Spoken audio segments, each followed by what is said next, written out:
Russian forces have managed to break through to the outskirts of Myrnohrad in the Pokrovsk direction. Heavy street fighting is currently ongoing, stated the spokesman for the East Group of Forces, Hryhorii Shapoval. At the moment, unfortunately, the enemy has reached the outskirts of Myrnohrad and is using not only artillery and drone systems, but also infantry and technical equipment, the military official said. He noted that Ukrainian defenders are holding their positions and constructing fortifications. Shapoval also pointed out that using certain types of weapons is difficult due to the ongoing street fighting in the city. Earlier, Ukrainian forces reported that the situation in the Pokrovsk agglomeration remains difficult. Russian troops are attempting to encircle the city, conducting assaults and using drones and guided bombs in efforts to disrupt the logistics of the Ukrainian forces. The most difficult situation is south of Pokrovsk.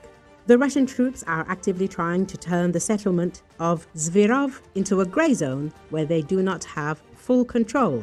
In Pokrovsk, rifle battles are ongoing and drone units are actively operating. Ukrainian defenders are using counter-sabotage measures to stop the Russian forces from advancing deeper and gaining a foothold within the urban area. The airborne forces noted that street fighting continues in Pokrovsk with the enemy, who managed to enter the city due to their numerical advantage in troops and equipment. At the same time, Ukrainian forces reported that the Russian forces do not have full control over any district. However, the Ukrainian position appears precarious.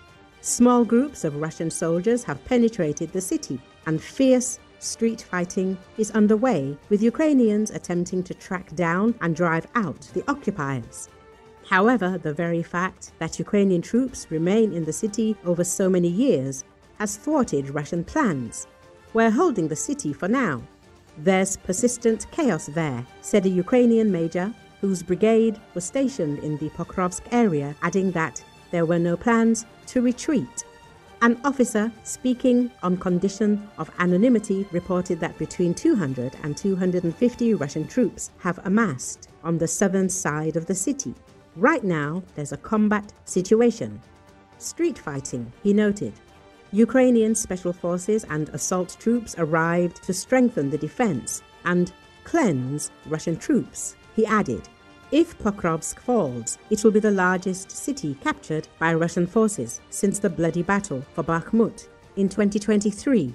People try to compare it to Bakhmut, but they're different situations. There aren't many Russians here, and most are simply hiding somewhere in basements, said a major who defended the city. But Russian soldiers hiding in the basement in Pokrovsk are destroyed.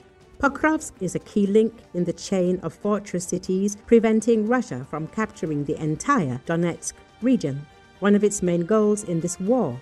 Russia has made the ceasefire conditional on Ukraine's surrender of the rest of Donetsk, the publication wrote. WP noted that according to the 7th Corps of the Ukrainian Airborne Assault Forces, which is fighting in Pokrovsk, the Russians currently do not have full control over any of the districts of Pokrovsk. The defenders of Pokrovsk are actively resisting the occupiers of the city, the 7th Corps said in a statement. They added that their numbers had been reinforced by new units, including assault units, artillery, UAV crews, and other defense force components. Hryhorii Shapoval said that Russian troops are amassing forces in the Kostiantynivka sector of the front in preparation for further assaults, with heavy fighting ongoing. There are currently very heavy battles taking place in the Kostiantynivka sector, and the enemy is concentrating its forces, Shapoval said. He added that over the past 10 days, Russian troops had mostly attacked in small, mobile groups without using equipment. They are now accumulating manpower and deploying heavy armored vehicles, which is driving intense combat in the area. As a result, the enemy is suffering enormous losses. The situation is difficult, although not critical and expected. The reason is the changing weather, which the enemy uses as cover to attack in rain and fog, Shapoval explained.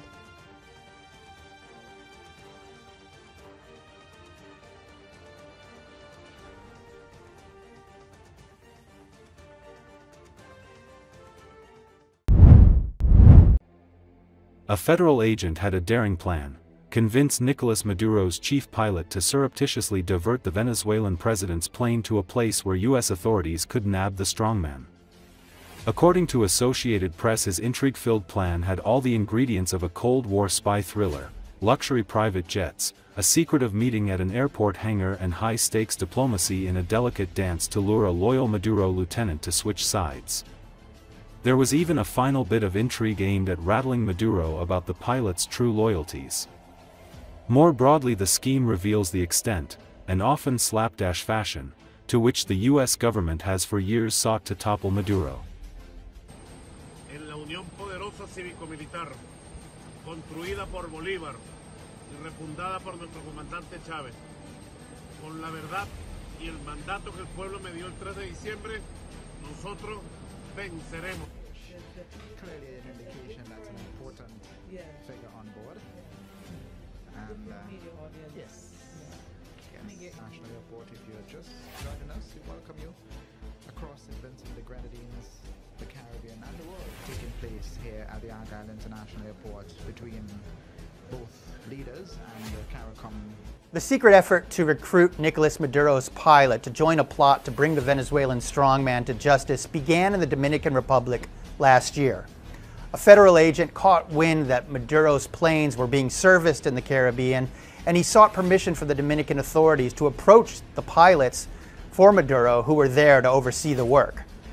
He made a pitch. He said to the pilot, "Look, you will be a very rich man, your family will be taken care of, and you'll have the adoration of millions of Venezuelans if you just cooperate and bring Maduro to a safe landing spot somewhere in the Caribbean where he can then be arrested by American authorities and brought to justice in the United States, where he faces a $50 million reward."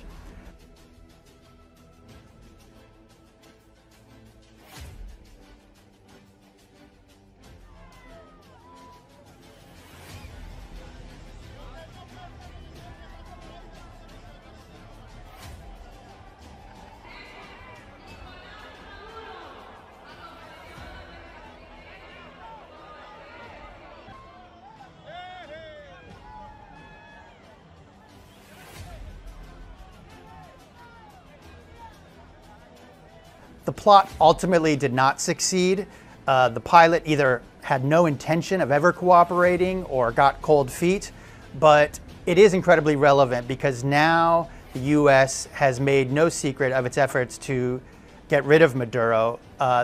President Trump has deployed multiple warships, thousands of troops, attack helicopters to the Caribbean, and even last week authorized the CIA to conduct covert operations inside Venezuela.